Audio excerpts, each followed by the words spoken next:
Welcome back to another edition of the Weekly Conversation. I'm Scott Kegley, next to the voice of the San Francisco 49ers, Ted Robinson. And Ted, the 49ers season ends not the way you want it to end, but that's the case for 31 teams in the NFL. What's kind of your takeaway from that last game in Seattle? The 49ers showed so much fight and really one of the best games in the NFL all season long. Yeah, Scott, well, we're doing this a few days after the game. I can't watch it.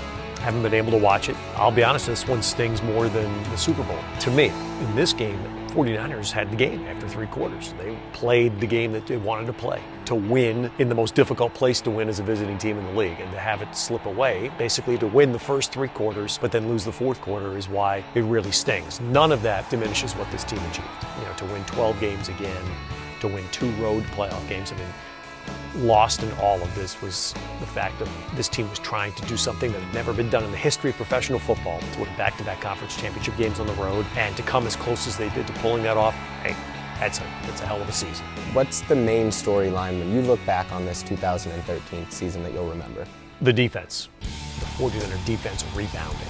And I think that, to me, is my takeaway this season. Last year's defense, I think, was playing on fumes in the playoffs for a lot of reasons. This year, this team rebounded, and that's with half a season out of Aldon Smith, with Patrick playing, I think missed about 4 games, Terrell Brown missing time near the end of the season, Ray McDonald playing wounded, and quite frankly, Justin Smith playing wounded. But with all that, this defense was brilliant. It was brilliant, and that, to me, will be my takeaway, and it's why I think there's still every reason for the faithful to be optimistic, because this defense, they'll be changed, there always will be, but for the essence of this defense is going to be intact.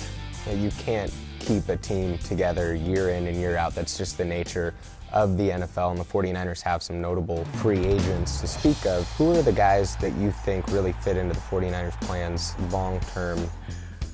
There's 2 things here. There's 2 elements that come into play. There's a price of success, and there is a price for success. It's a literal price in that players clearly have a higher value for their talent, and under a hard salary cap sport, you can't keep everybody. You cannot do it. Basically, it's a pie. The pie doesn't get any bigger. If you slice the pie a bigger slice, then somebody else gets a lesser slice. And that ain't right necessarily, but it is the system. So the individual names are hard. One name you referenced to me that I think has been very instrumental in just providing an identity for this team has been Dante. So selfishly, personally, and just my own opinion, I hope he's here.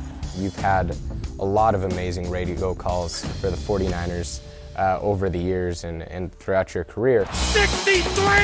The 49ers are bombing acres! The play of dreams! And Navarro Bowman, his redemption!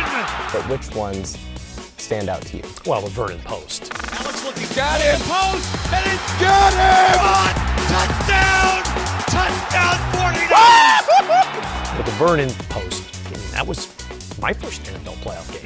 It was a lot of people's first, and so I think I got caught up in the aura and the atmosphere and the emotion of the stick, which was ridiculous. And I think the line that I blurted out after the first 20 seconds of the celebration, "Can you feel Candlestick?"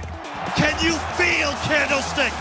When I listened back to that, I did, that was it. Because the stadium was shaking. And you could feel this 70,000 people going crazy.